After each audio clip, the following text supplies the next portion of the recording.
Hello and welcome back to my channel. I'm Nurse Alyssa and today we're going to be talking about Mesalt. So it is a hypertonic debrider.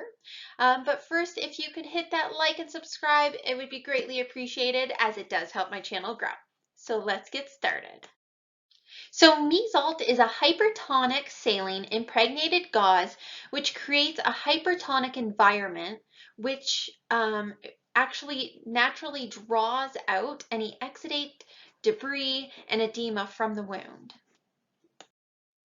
So we are going to be using this on wounds that are either sloughy or necrotic with moderate to large amounts of exudate, okay?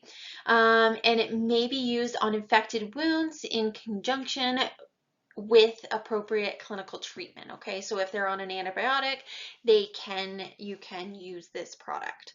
Contraindications. So this is a debrider agent, so we're not going to be using this on like nice granulated wounds.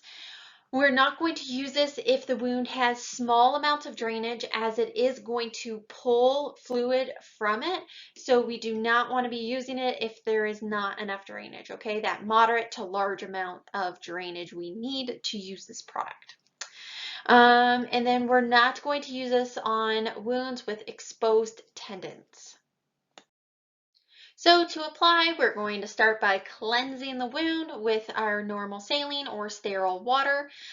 Make sure to dry the peri-wound, but don't blot any excess moisture out of the actual wound itself. You can just leave that. And you can apply a peri-wound barrier if needed, okay?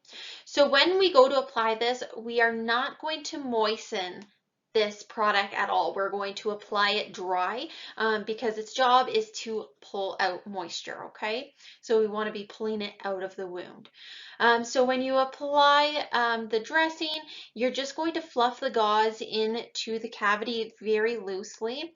If you need to, you can cut the Mesalt, okay? If you're going to pack a wound, just make sure that you're using one piece or tying them together if you need to use two pieces. But if at all possible, use one.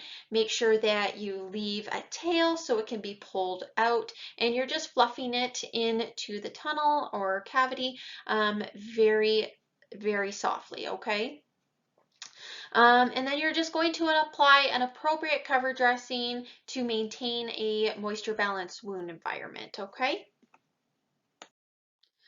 To remove this dressing, all you have to do is take forceps and gently remove it. If it does get stuck, just soak it down with some saline, leave it for a few minutes, and it should release. The expected outcome is that we have debridement of necrotic tissue within 2 weeks. The frequency of the dressing change is daily. And I did include the different sizes here. So these are our squares up here, and then we have our ribbon. That is all that I have for this video. I hope to catch you in my next one. See you guys.